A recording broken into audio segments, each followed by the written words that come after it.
안녕하세요, 핑플릭스입니다. 오늘은 알리바바와 텐센트를 비롯한 이제 중국 기업들에 대한 얘기를 좀 해볼 건데요.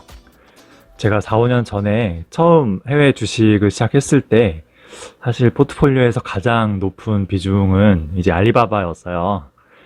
텐센트도 알리바바만큼 비중이 높진 않았지만 그래도 꽤 많이 투자했었거든요. 근데 뭐 아시겠지만 이제 알리바바랑 텐센트를 비롯한 이런 중국의 테크 기업들이 이제 애플, 구글, 마이크로소프트, 아마존과 같은 미국 빅테크 기업과 달리 이 수년 동안 정말 속절없이 폭락하고 있어요.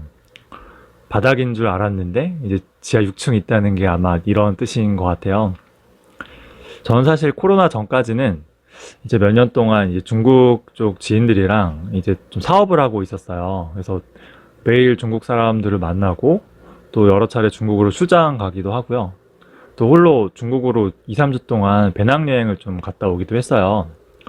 그래서 제가 만나고 좀 이야기하고 옆에서 지켜본 이런 중국인들이나 이 중국의 모습은 다들 성공과 돈에 대한 열망이 가득하고요. 또 되게 미래에 대한 낙관적인 희망으로 또 가득 차 있어요. 전 세계에서 사실 가장 성장률이 높은 어떻게 보면은 좀 기회의 땅이라고 할 수 있었죠.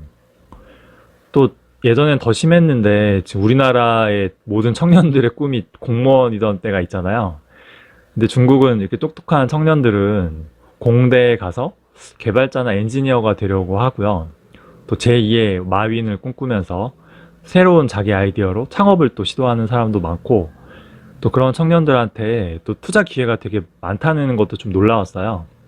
그래서 이렇게 카페에서 1분 동안 프리젠테이션 해서 바로 창업 자금을 투자 받을 수 있는 좀 그런 카페들이 많았고, 이런 의지의 창업자들이랑 투자자들이 잔뜩 몰려있는 이 중국판 실리콘밸리라는 이 선전시의 분위기나, 또 직원이 만약에 좋은 아이디어가 있으면은 기꺼이 이렇게 창업하라고 적극적으로 또 투자도 하고 지원해주는 알리바바나 텐센트 같은 사내 문화도 되게 좀 신선했어요. 4, 5년 전에 투자에서 가장 핫한 트렌드는 이제 아무래도 4차 산업혁명이었는데요. 이 4차 산업의 핵심은 결국 AI, 인공지능이라고도 할 수 있어요. 근데 이런 고도의 인공지능을 학습시키려면 이 데이터가 많이 필요하거든요. 근데 미국이나 유럽, 뭐 우리나라를 비롯한 선진국들은 이 개인 정보 데이터의 남용에 대한 우려가 너무 큰 거예요. 그래서 플랫폼 기업들이 이걸 마음대로 좀 수집하고 활용하는데 좀 제약이 있었어요. 근데 중국은 일단 개인정보라는 개념도 없고요. 정부나 기업들이 마음대로 소비자 데이터를 뽑아다가 자기들 비즈니스나 이제 AI 학습에 활용할 수 있다는 것도 중국 쪽 IT 투자의 장점이었어요. 게다가 특별한 정부의 규제나 뭐 금융권 같은 기득권의 방해가 없어서 바로 이제 현금에서 알리페이나 위챗페이 같은 모바일 페이로 넘어갔잖아요. 사실 신용카드는 좀 기득권이거든요. 수수료도 세고. 그래서 이런 거는 미국이나 유럽이나 우리에서는 나올 수 없는 혁신이죠. 이 IT 기업이 14억 인구의 소비 데이터를 손쉽게 활용할 수 있다는 거 진짜 굉장한 메리트거든요. 테슬라가 데이터를 많이 확보해서 이 자율주행 기능을 향상시킨 것처럼 결국 이 14억이라는 엄청난 모바일 유저에서 나오는 이 데이터를 자유롭게 가져다 쓸 수 있는 이 중국이라는 특수한 환경이 오히려 민주주의 서방 국가들보다 이 4차 산업혁명을 좀 일으키는데 더 유리하다는 주장도 그때 많았어요. 또 한 2, 3년 전만 해도 알리바바와 텐센트 같은 이런 중국 테크 기업들은 중국 정부가 지금이랑 완전 달랐거든요. 규제하기는커녕 오히려 특혜까지 주면서 적극적으로 지지해주고 부양시켜 왔어요. 그래서 오히려 미국이나 유럽 연합에서는 뭐 구글, 애플, 아마존, 페이스북 같은 이제 미국 이제 IT 기업들의 힘이 너무 세다고 기업을 막 여러 개로 쪼개거나 더 강력히 규제해야 된다고 해서 이런 미국 기업들 주가가 조정받는 경우가 많았어요. 당시 증권사 리포트에서는 알리바바나 텐센트 같은 이런 중국 테크 기업들의 투자 메리트는 이제 미국과 달리 정부의 규제가 없다는 점을 들기도 했을 정도예요. 참 세상이 많이 달라졌죠. 중국 이 IT 주식에 열렬한 지지자셨던 이제 유튜버 중에 돈투님이 있는데 얼마 전에 인정하셨죠. 이 중국이 변했어요. 새로운 아이디어와 이 혁신의 에너지로 가득 차 있던 이 4, 5년 전의 중국이랑요, 지금의 진짜 폐쇄적이고 강압적이고 규제로 가득 찬 중국은 이제 완전히 다르죠. 한때 이 알리바바의 창업자 마이는 진짜 흑수저에서 최대 부호가 된 중국 청년들에겐 우상이었거든요. 근데 중국 정부한테 싫은 소리를 한 이후로 지금 거의 뭐 종적을 감춘 상태죠.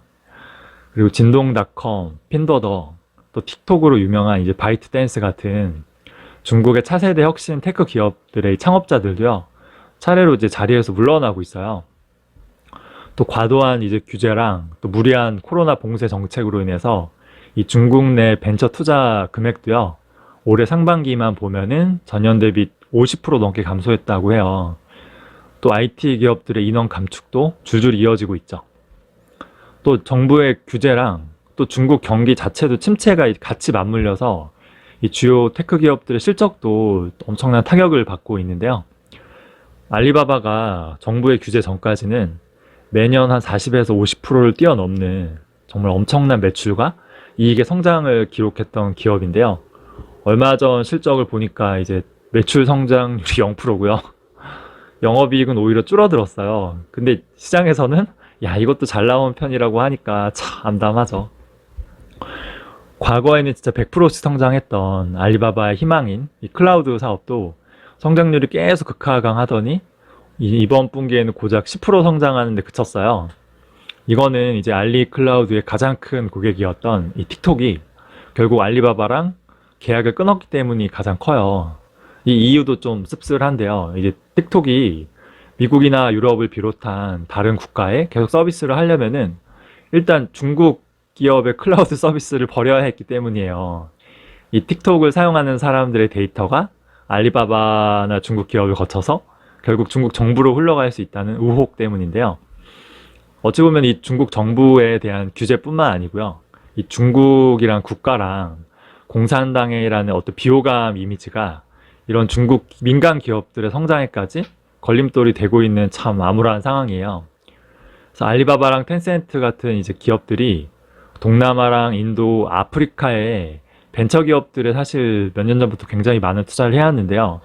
이 현지인들의 반중 감정이 너무 심해지니까 아, 이런 투자들이 또 결실을 거두는데 방해가 되고 있어요. 그래서 미중 이 패권 전쟁에서 중국이 승리하려면 전 세계 사람들에게 일단 좀 우호적인 이미지를 얻는 게 중요하다는 어떤 전문가 말이 있었는데요. 이제 그게 무슨 말인지 저도 너무 공감이 가요.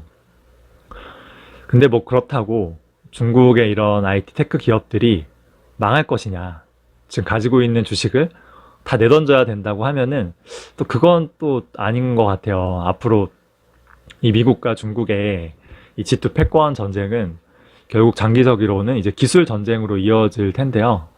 기술을 개발하고 혁신을 일으키고 결국 양질의 일자리와 이 성장을 만들어내는 이런 테크 기업들을 중국 정부가 완전히 망하게 하는 거는 사실 상상하기 힘들어요. 황금알을 낳는 거위가 있는데 내 마음에 좀 안 든다고 그냥 죽여버릴 정도로 공산당이 바보는 아니거든요. 근데 중국 정부는 그러면 왜 이렇게까지 과격하게 자국의 테크 기업들을 규제했던 것일까요? 이제 크게는 좀 두 가지 이유가 있을 것 같아요. 가장 큰 이유로는 이런 알리바바나 텐센트 같은 중국의 테크 기업들의 주가가 폭락해도요, 일반 중국 인민들은 사실 전혀 피해가 없기 때문이 큰 것 같아요. 미국을 보면은 이렇게 자국 테크 기업들을요, 규제할 수가 없어요. 왜냐하면 국민들 대부분이요, 이런 테크 기업들의 주식에 투자하고 있기 때문이에요. 미국은 가계자산의 절반 이상이 주식이거든요. 특히 버핏 같은 소수의 부자들만 투자하고 있는 게 아니고요. 이 대부분의 중산층들이 401k와 같은 퇴직연금을 통해서 엄청난 자금을 이 주식에 투자하고 있어요. 또 주식 비중에서 이런 IT 기업들이 차지하는 비중이 굉장히 높잖아요. 이런 상황에서 만약에 주가가 폭락하면 국민들 자산이 줄어들게 되죠.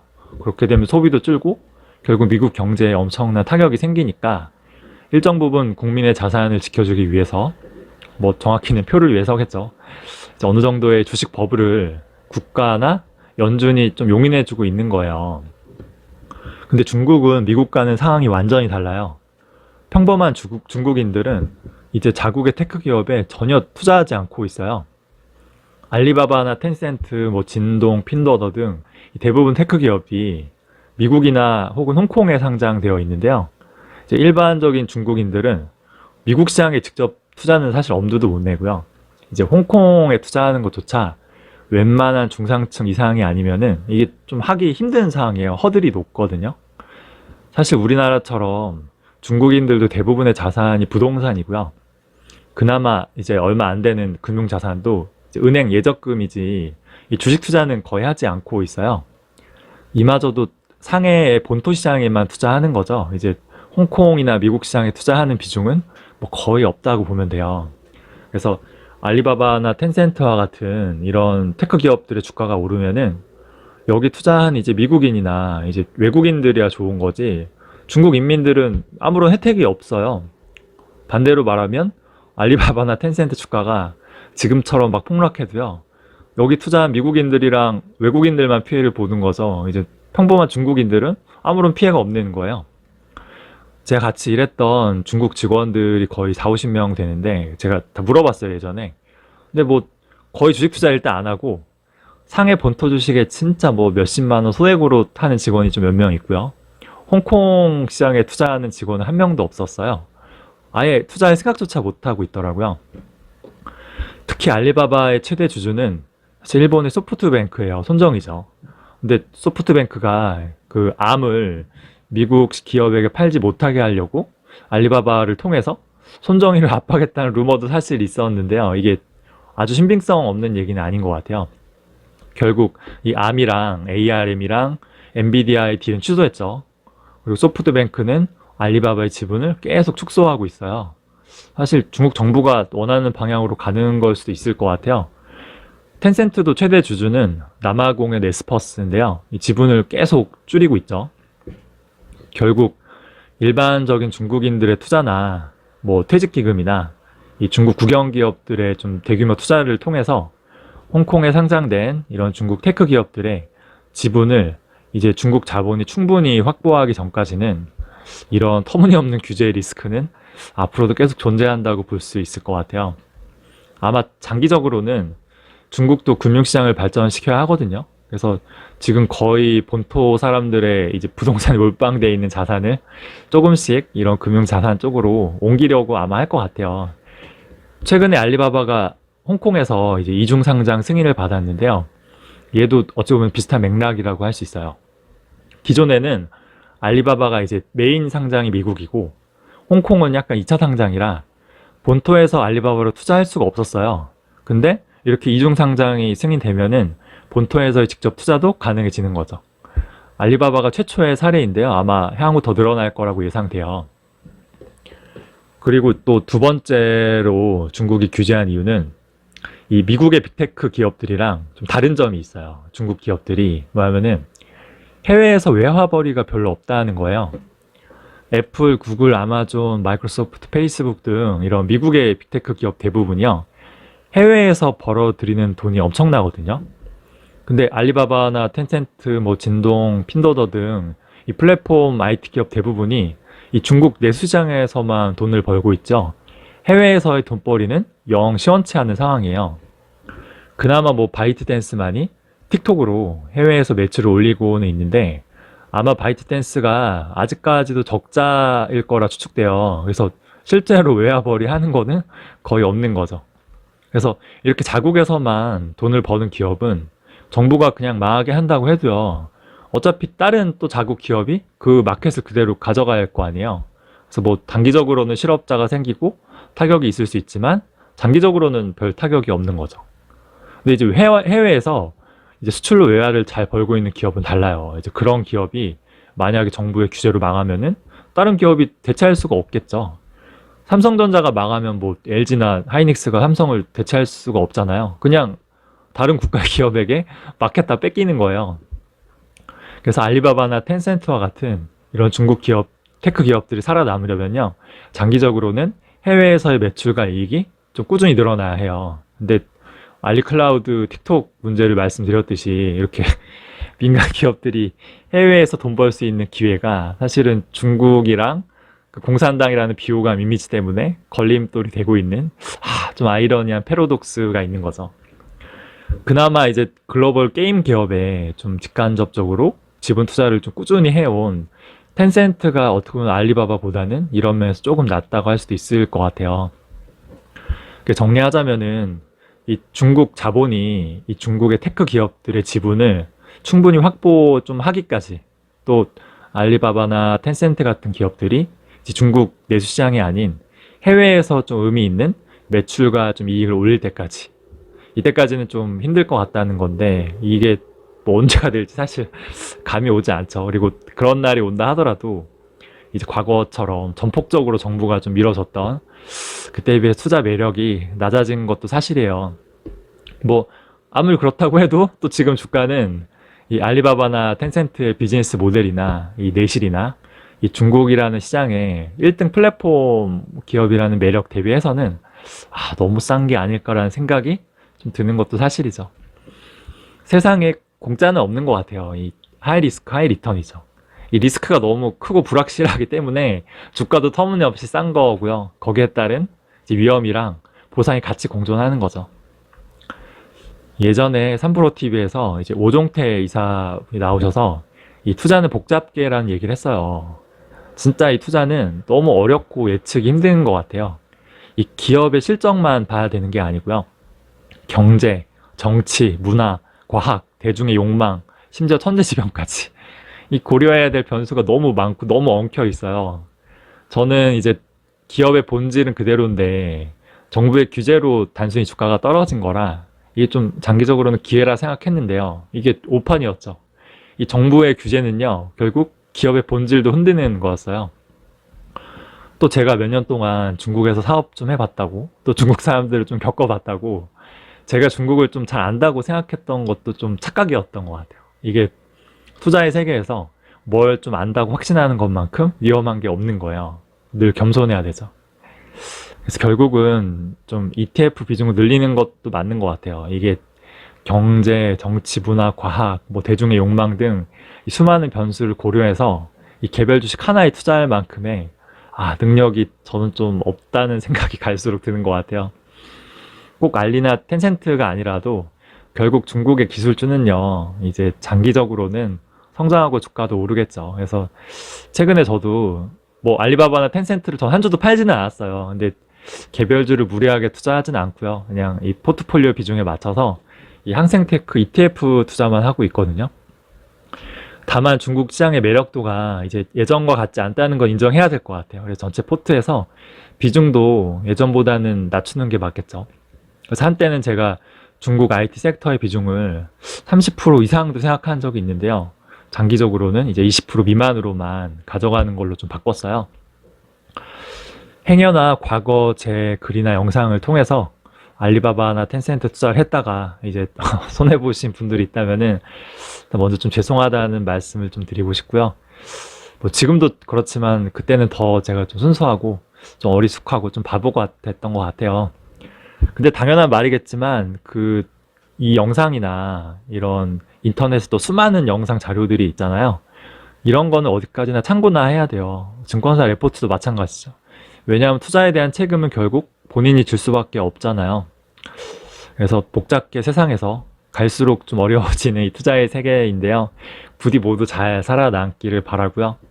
과거에 실수했다고 해도요, 이게 이제 좀 미래의 현명함으로 이루어질 수 있기를 좀 바라겠습니다. 준비한 내용은 여기까지고요. 좀 궁금하신 내용이 있으면은 댓글로 편하게 좀 남겨주세요. 시청해주셔서 감사합니다.